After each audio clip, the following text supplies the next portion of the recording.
New style ये जह्नी आ भेंडीर recipe बनातु छतुर कान काटिदेव से आवश्यक ये आमर गोटे टमाटो आउ एठी जह्नी आउ किछि परिमाण रे भेंडीर आवश्यकता अछि एवं एठारे मु नेछि पियाज कंचा लंका एवं किछि छड़ाई रखिथिबा रसुण एवं अदा ब्लेंडर जार रे 1 टेबल स्पून सोरिष एवं 1 टेबल स्पून जीरा मु एठारे ऐड करूची एवं ताहाकू मु बतरेकी जल रे रखी दउची।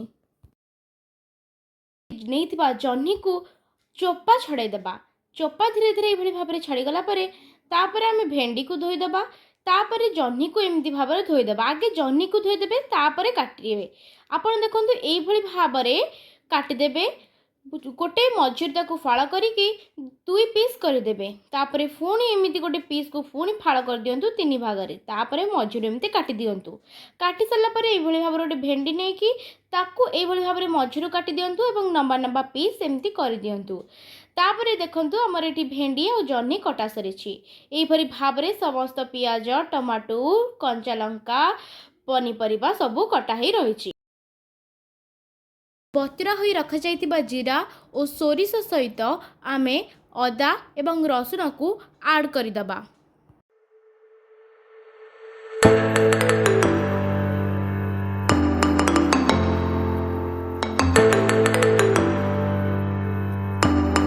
रसुण एवं अदा को ऐड कर सारला परे मु एहाकू एबे ग्राइंडिंग करबा पई छाड़ी देबी। एठी देखंतु मु भल भाबरे ग्राइंडिंग कर जाची। ग्राइंडिंग कर सारला परे एठी देखिबे कि आपण ग्राइंडिंग ठीक भाव में होइचे कि नहीं। तापर एठी पियाज सब ऐड कर नेबे। अल्प पियाज पकेबे आउ अल्प पियाज संतळिबा पई रखि देबे। देखंतु मु एठी ग्राइंडिंग मोर सरी जाईची। पैन रे गोटे तेल टिके पकई दबा। तेल गरम हो सारला परे सेठी रे आमे एबे जह्नी को दे दबा। जह्नी टी पूरा भाजी सारिबा पंत आमे रखिबा। देखंतु जह्नी को एमिति धीरे धीरे पकई देबे। बेसी मुहटा पाखक नेबेनी तेल छिटकेबार संभावना रही थाई पारे। एभली भाबरे जह्नी को टिके भाजी दबा।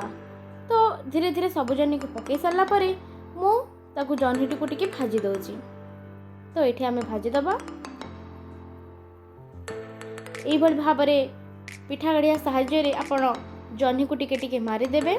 एमिति कर सब करिकी जाफल कि जह्नीटा आमर भल भाव में टिके भाजीब। उपर तल मध्य करदेबे एवं किछि समय पर देखिबे कि जह्नी टिके हे सारला परे भेंडी सेट्रे पकई देबे।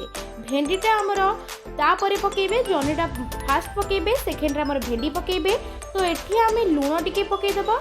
लूण आपण स्वाद अनुसार पकेबे। मु मोर क्वांटिटी अनुसार पकेछि। हळदी गुंडा मध्य आपण निज अनुसार पकाइबे। इटी हळदी गुंडा मु मो निज अनुसार पकाइछि एवं या परे आमे टिके लेंबू चिपुटी दबा। जाफले कि भेंडी रे थिबा नाळुआ अंशटी आउ आउ लागिबो नाही एवं हमर तरकारी पूरा सुंदर रहिबो। एको आमे बे घोड़ाई की रखि दबा। तो यही भाव में ढंकाई के रखि सारा पर कि समय पर 2 ରୁ 3 मिनिट पर आम एमती काढ़ीदबा।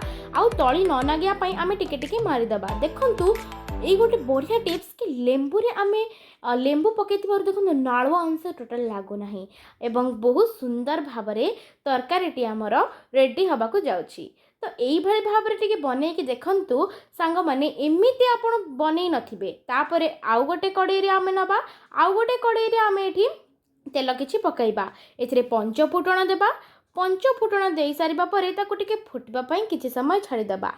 छाड़ी सारला परे टिके सोरिष आपण चाहिले पकई परिबे एवं एठी टिके पकई देबा आमे 2टी कंचा लंका आउ आमे आधा प्याज जो एठी रखितिले से प्याज टिको एठी ऐड करिबा। प्याज को ऐड कर सारला परे हल्का हल्का ताको टिके मारी नबा माने टिके आमे पिठा आड़िया साहाय्य ताकू एभली भाव में करदेबे। हल्का ब्राउन हवा पई अपेक्षा करिबा। टिके टिके एमती भाजू भाजू हल्का ब्राउन हवा। तापर आमे ता भीतर टिके टमाटो पकई दबा। एटी टमाटो ऐड कली तरकारी एते टेस्ट होता आपण विश्वास भी करि परिबेनी। तो एठी आमे धीरे धीरे धीरे धीरे ताको मारी दबा। मारी सारला परे आमे रखितिबा से पेस्ट को एठी ऐड करिबा एवं किछि पानी एथिरे दबा। हाल्का ये हल्दी दबा कारण हल्दी आम प्रथम पकई तो ये पूरा देखिकी हल्दी दबा लंका गुंड टी पकईदेबा जहाँफल कि रंग और स्वाद बहुत भल आसो एवं धनिया पाउडर एटे पकाई हल्का हल्का भाव में मारिदेवे किसी समय पर देखा पूरा फुटी आसूची तरकारी तो ताकू टिके आम एमती मारिदेबा कंचा लंका पकई देखिकी आपण लंका गुंड पकाइबे नले बहुत राग हो जाई पारे आपण निज स्वाद अनुसार पकाई परिबे तापर आम एटे किछि पानी टिके दे देबा पानी दे सारा परे टिके आम एटाकू मारिदेबा देखंतु ए भली भाव में धीरे धीरे करी आपण मारिबे मारी सारा परे एहा परे आमे ताकू टिके घोड़नी घोड़ाई देबा घोड़नी घोड़ाई सारा परे आमे देखिबा कि पूरा तरकारी फुटी सारी आमे अन्य कड़े जो भाजिक रखिथिबा जनी आ भेंडी को एई कड़े रे थिबा तरकारी रे ऐड करबा देखिबे कि टिके करी आमे ताकू घांटी देबा फाइनली आमर तरकारी भी पूरा रेडी हो जाइछि आपण थरे ई भली बनै कि देखंतु ना सांग माने आपण हाथ चाटिकी खाइबे कोनोसी माछ मांस टारु एहा कम नुहे एहा बहुत सुंदर आपण को स्वास्थ्य पई स्वास्थ्यकर एवं एहा खूब भल होई थाए थरे ट्राई करंतु।